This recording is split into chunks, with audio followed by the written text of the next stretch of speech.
السلام علیکم ورحمۃ اللہ وبرکاتہ۔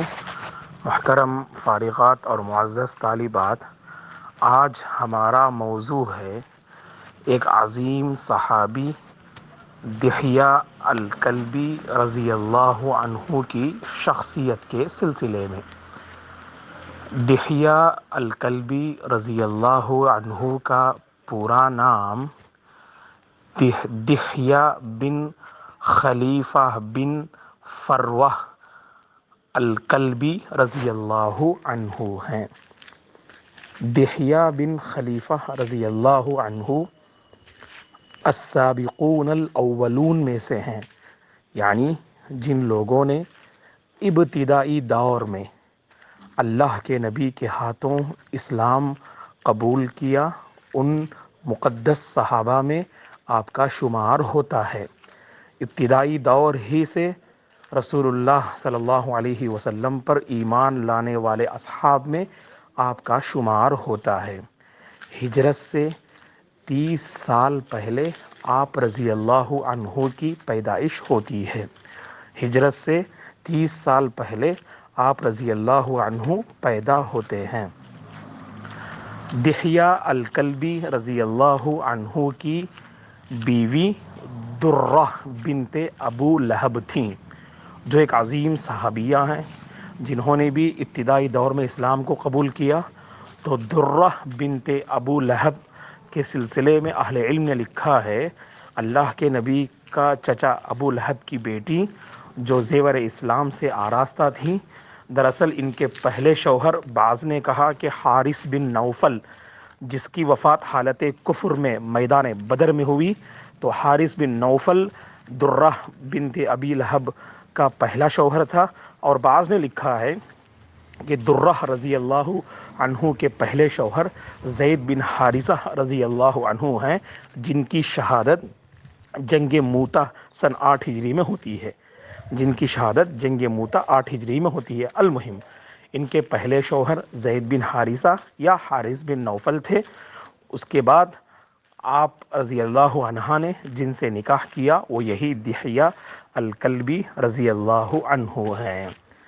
دحیہ الکلبی رضی اللہ عنہ کے سلسلے میں اہل علم نے لکھا ہے کہ آپ رضی اللہ عنہ خوبصورتی میں آپ کی مثال دی جاتی تھی۔ آپ کے حوالے سے اہل علم نے اپنی کتابوں میں لکھا ہے کہ کان یضرب بہ المثل فی حسن الصورۃ، کان یضرب بہ المثل فی حسن الصورۃ، یعنی چہرے کی خوبصورتی میں آپ رضی اللہ عنہ کی مثال دی جاتی تھی۔ یہی وجہ ہے کہ حضرت جبریل علیہ السلام وقتاً فوقتاً جب انسانی بھیس میں تشریف لاتے، مختلف صحابہ کی شکل اور انسانوں کی شکل اختیار کر کے آتے، لیکن اکثر دحیہ الکلبی رضی اللہ عنہ کی شکل میں آیا کرتے تھے۔ اس سلسلے میں صحیح مسلم کی ایک حدیث ہے، ام سلمہ رضی اللہ عنہا رسول اللہ صلی اللہ علیہ وسلم کے پاس ایک مرتبہ تشریف فرما تھی، تو اس موقع پر حضرت جبریل علیہ السلام دحیہ الکلبی کی شکل میں آتے ہیں اور آپ کے سامنے وحی پڑھ کے سناتے ہیں۔ اور جب رسول اللہ صلی اللہ علیہ وسلم کے پاس سے حضرت جبریل علیہ السلام جو حضرت دحیہ کی شکل میں آئے تھے وہ نکل جاتے ہیں، تو اس موقع پہ پوچھتے ہیں ام سلمہ رضی اللہ عنہا سے کہ کون ہیں، جانتی ہیں آپ؟ تو کہتی ہیں کہ دحیہ ہیں، یہ دحیہ الکلبی ہیں، کیونکہ ام سلمہ نے بھی دحیہ کو دیکھا تھا، تو کہتے ہیں کہ دحیہ الکلبی ہیں۔ تو اللہ کے نبی صلی اللہ علیہ وسلم مسکرائے، اور صحیح مسلم کی حدیث ہے، اور آپ نے کہا کہ جن کو تم نے دیکھا وہ دحیہ نہیں بلکہ اس بھیس میں جبریل علیہ السلام تشریف لائے۔ یہاں پر بعض لوگوں کو یہ وہم اور غلط فہمی ہوتی ہے کہ حضرت دحیہ الکلبی رضی اللہ عنہ کے اندر حضرت جبریل علیہ السلام اتر کر اسی شکل میں آتے ہیں۔ یہ غلط بات ہے۔ باقاعدہ حضرت دحیہ الکلبی کی شکل اختیار کرتے تھے، نہ کہ حضرت دحیہ کے اندر حضرت جبریل آتے تھے۔ تو یہ غلط بات ہے جو بعض لوگ پھیلا کے رکھے ہیں، بلکہ دحیہ کی صورت اختیار کرتے تھے، بس دحیہ کی شخصیت الگ۔ جبریل علیہ السلام جب آتے تو انسانی بھیس اختیار کر کے آتے، اور اللہ نے یہ قدرت فرشتوں کو عطا کی تھی۔ المہم، حضرت دحیہ الکلبی کے متعلق خود اللہ کے نبی صلی اللہ علیہ وسلم نے ایک اور حدیث میں آپ نے فرمائی، وہ بھی صحیح مسلم ہی کی حدیث ہے، آپ نے فرمایا صلی اللہ علیہ وسلم نے حضرت موسیٰ علیہ السلام کو آپ نے فرمایا عرض علی الانبیاء، انبیاء میرے سامنے پیش کیے گئے۔ اللہ کے نبی نے فرمایا صلی اللہ علیہ وسلم نے انبیاء کے خواب سچ ہوا کرتے ہیں، تو اللہ کے نبی نے فرمایا میں نے انبیاء کو دیکھا، میرے سامنے انبیاء کی صورتیں پیش کی گئیں، اور جب میں نے حضرت موسیٰ علیہ السلام کو دیکھا تو گویا کہ وہ ایک شنوعہ، ایک جو ہے قبیلے کا نام ہے، آپ نے فرمایا کأنہ من رجال شنوعہ، ایسا لگتا ہے جب حضرت موسیٰ کو میں نے دیکھا وہ قبیلہ شنوعہ کے ایک فرد ہیں، گویا کہ قبیلہ شنوعہ کی جو شکل و شباہت اس قبیلے والوں کی ہوا کرتی تھی، تو اسی شکل و شباہت میں میں نے کس کو دیکھا؟ حضرت موسیٰ علیہ السلام کو دیکھا۔ کأنہ من رجال شنوعہ، شنوعہ ایک قبیلے کا نام، گویا کہ اس طرح آپ لگ رہے تھے۔ اور حضرت عیسیٰ علیہ السلام کے بارے میں آپ نے فرمایا کہ جب میں نے عیسیٰ علیہ السلام کو دیکھا تو اپنے قریب لوگوں میں سب سے زیادہ مجھے عیسیٰ علیہ السلام کس کے مشابہ نظر آئے؟ اللہ اکبر، عروہ بن مسعود رضی اللہ عنہ کی شباہت میں نظر آئے۔ یہ عروہ رضی اللہ عنہ کی خصوصیت ہے کہ عیسیٰ علیہ السلام کو جب اللہ کے نبی نے دیکھا تو آپ نے فرمایا میرے اپنے ارد گرد رہنے والوں میں سب سے زیادہ مجھے جن کی شباہت نظر آئی وہ عروہ بن مسعود، حضرت عیسیٰ کی شباہت جو ہے وہ حضرت عروہ بن مسعود کی طرح جو ہے مجھے لگ رہی تھی آپ کی شباہت، یعنی عیسیٰ علیہ السلام کس کی طرح لگ رہے تھے؟ عروہ بن مسعود کی طرح لگ رہے تھے ان کی شباہت میں۔ اور پھر اللہ کے نبی نے حضرت ابراہیم علیہ السلام کا ذکر کیا تو اس موقع پہ فرمایا جب میں نے حضرت ابراہیم کو دیکھا علیہ السلام کو تو سب سے زیادہ مجھے شباہت جو نظر آئی، اللہ کے نبی نے خود اپنے بارے میں فرمایا اللہ اکبر، اللہ اکبر، کہ ابراہیم علیہ السلام کی شباہت اور اللہ کے نبی کی شباہت بالکل جو ہے مطلب تو اللہ کے نبی کی شباہت اور ابراہیم علیہ السلام کی شباہت کی طرح ہوا کرتی تھی، آپ نے خود فرمایا صلی اللہ علیہ وسلم نے۔ اور پھر فرمایا صلی اللہ علیہ وسلم نے اور جب میں نے جبریل علیہ السلام کو دیکھا تو میں نے اپنے ارد گرد جن لوگوں کو دیکھا ان میں سب سے زیادہ مشابہت حضرت جبریل علیہ السلام کی کن سے تھی؟ کہا کہ حضرت دحیہ الکلبی سے تھی۔ یہ صحیح مسلم کی حدیث ہے جو آپ نے فرمایا۔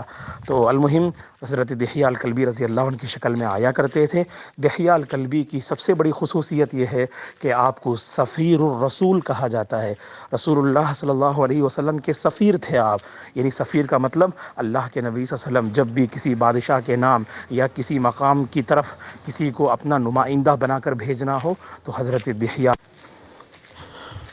کسی مقام پر اگر روانہ کرنا ہے دعوت دین کا پیغام دے کر تو حضرت دحیہ الکلبی کو بھیجا کرتے تھے۔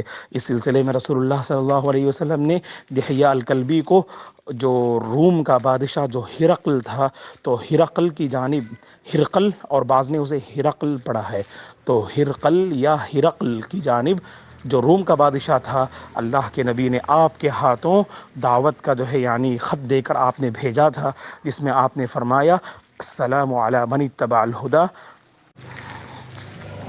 تو آپ صلی اللہ علیہ وسلم نے حضرت دحیہ کے ہاتھوں خط دے کر بھیجا تھا۔ اور اسی طرح سے آپ رضی اللہ عنہ کی خصوصیت یہ ہے کہ آپ رضی اللہ عنہ بڑے دلیر اور بہادر صحابی تھے، بہت بہادر صحابی تھے آپ۔ غزوہ بدر کے علاوہ سیرت میں جتنی جنگیں لڑی گئیں ان تمام جنگوں میں اللہ کے نبی کے ساتھ تھے، اور بسا اوقات اللہ کے نبی خود آپ کے کمانڈری میں بعض جو ہے صحابہ کو روانہ کرتے تھے بعض قبیلوں کو فتح کرنے کے لیے، جیسے دومت الجندل نامی جو واقعہ پیش آیا سیرت کا، تو گویا کہ جس میں آپ نے جو ہے حضرت دحیہ کلبی رضی اللہ عنہ کو جو ہے کمانڈر بنا کے بھیجا تھا، تو گویا کہ جنگ بدر میں بس شریک نہ ہو پایا آپ۔ جنگ بدر کے علاوہ بقیہ تمام جنگوں میں حضرت دحیہ شریک رہے۔ حضرت دحیہ الکلبی رضی اللہ عنہ کے سلسلے میں قابل ذکر بات ایک اور یہ ہے کہ حضرت دحیہ الکلبی رضی اللہ عنہ کی جنگ یرموک میں بڑی کارکردگی رہی، اور یہ جنگ یرموک کیا ہے؟ سبحان اللہ، یہ سیرت کی وہ جنگ ہے جو حضرت عمر بن خطاب رضی اللہ عنہ کے دور میں لڑی گئی۔ سیرت عمر کو جب ہم پڑھتے ہیں تو آپ کی زندگی میں پیش آنے والے جو اہم واقعات تھے ان میں سے ایک جو ہے جنگ یرموک بھی ہے۔ جس سلسلے میں اہل علم نے کہا کہ سن 15 ہجری میں یہ جنگ لڑی جاتی ہے، مسلمان اور رومیوں کے درمیان یہ لڑائی ہوئی، جنگ یرموک کے نام سے مشہور ہے، جو سن 5 ہجری میں لڑی جاتی ہے مسلمان اور رومیوں کے درمیان، جس میں مسلمانوں کی تعداد 30 پر 6,000 تھی اور رومیوں کی تعداد 2,40,000 تھی۔ اتنی بڑی فوج اور تعداد رہنے کے باوجود مسلمانوں نے زبردست پوری جان بازی کے ساتھ مقابلہ کیا، جن میں حضرت ابو عبیدہ ابن الجراح رضی اللہ عنہ، خالد بن ولید رضی اللہ عنہ اور دحیہ الکلبی رضی اللہ عنہ جیسے بہادر صحابہ اس جنگ میں موجود تھے۔ تو بڑی جو ہے مطلب بہادری سے انہوں نے جنگ یرموک میں دشمنوں کا مقابلہ کیا، اور اللہ تعالیٰ نے اس جنگ یرموک میں کم تعداد ہونے کے باوجود مسلمانوں کو زبردست کامیابی نصیب عطا فرمائی۔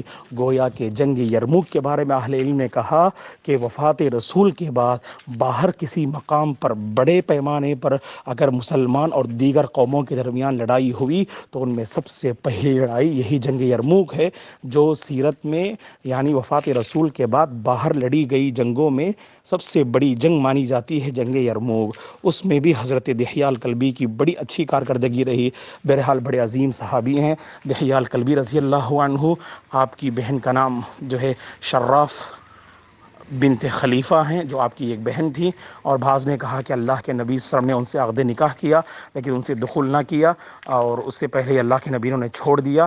بہرحال یہ سب روایت اہل علم نے لکھا ہے اپنی کتابوں میں۔ تو دحیہ الکلبی رضی اللہ عنہ ہجرت سے 30 سال پہلے پیدا ہوتے ہیں اور 50 ہجری میں آپ کی وفات ہوتی ہے۔ تو گویا کہ آپ نے 80 سال کی عمر پائی، لمبی عمر پانے والے صحابہ میں آپ کا شمار ہوتا ہے۔ 50 ہجری میں حضرت معاویہ رضی اللہ عنہ کی خلافت میں آپ کی وفات ہوتی ہے۔ اللہ غریق رحمت کرے آپ کو، اللہ تبارک و تعالی ہم سب کو صحابہ کی زندگی اور صحابیات کی زندگی سے جو اسباق حاصل ہوتے ہیں ان کے مطابق ہمیں عمل کرنے کی توفیق عطا فرمائے۔ آمین۔ والسلام علیکم ورحمۃ اللہ وبرکاتہ۔